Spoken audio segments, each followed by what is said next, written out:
মানুষ চিনতে শিখুন। আপনি যদি মানুষ চিনতে বারবার ভুল করেন, তাহলে আপনাকে সারা জীবন ঠকে যেতে হবে। কেন জানেন? আমাদের সমাজে মানুষ ঠকানোর জন্য রেডি থাকে সব সময়।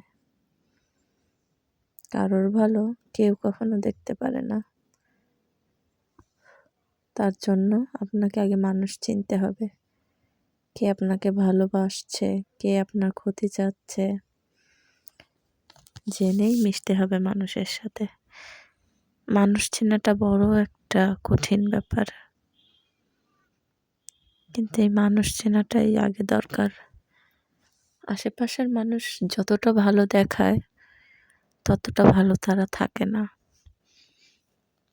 একটা সময় যে আপনি ঠিকই বুঝবেন যে আপনার সাথে সবথেকে বেশি মিষ্টি কথা বলেছে, সেই আপনার জীবনে সবথেকে বেশি ঢেলেছে। আমরা এমন একটা পর্যায়ে যে মানুষের মতো মানুষই দেখায়, কিন্তু তারা মানুষ না, অমানুষ, ক্ষতি করার জন্য রেডি থাকে। আল্লাহ সবাইকে ভালো করুক।